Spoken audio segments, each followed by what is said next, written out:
Hello. How's everybody doing today? Brother John Stewart on behalf of Lost Sheep Ministries, here to take y'all on another little walk with the word for the day. Before I get started today, I want to send my heart and my condolences out to McEwen, Tennessee, Hickman County, Tennessee, and Waverly, Tennessee. A couple of weeks ago, well, about a week ago now, we had a very tragic event where an ammunition plant blew up in our town, and there were several people that lost their lives in that event. I knew several of them. There was even one young man that was a wonderful preacher, 24 years old, 25 years old, I believe, pastored his own church, and I got to mentor him at one point and kind of help him along in his journey, man, and it's just breaking our heart. So my heart goes out to his family, the family of all those people. One minute they was here, next day was in eternity, and it shows you why it's so important to always be prepared and have that walk with God. And it's a little bit of kind of what we're going to talk about today, why it's so important to have godliness in our country so we can get our hearts back to the Lord before it's too late.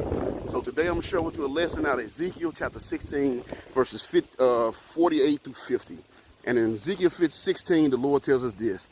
He said, "As I live, saith the Lord God, Sodom thy sister have not done, she nor her daughters, as thou hast done, thou and thy daughters. Behold, this was the iniquity of thy sister Sodom, pride, fullness of bread, and abundance of idleness was in her and in her daughters. Neither did she strengthen the hand of the poor and needy. And they were haughty and committed abomination before me. And therefore I took them away as I saw good." Now, this is one of the many situations in the Bible that shows why it's so important for each individual to read their Bibles for themselves. You know what I'm saying? Because when you don't, you leave yourself open to the possibility of someone using the words of the Bible to mislead you and have you doing things that's really not of God. That's how cults come about. You get some charismatic person that comes along with some kind of wacky doctrine, and because they are so confident in how they present it, people just accept it as biblical truths and follow along because they don't know, because they've never read the Bible for themselves. And that's why you had a couple of weeks ago, people were selling their possessions or giving away their kids, which was crazy. They probably won't do that anyway. But they was doing this because they thought the rapture was happening.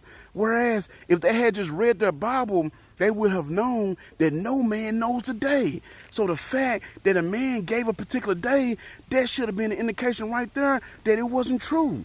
But that's what happened when you don't get into the word for yourself. You fall into those kind of traps. You also open yourself up to be programmed to assume you know biblical truths when you really don't. For instance, if you ask most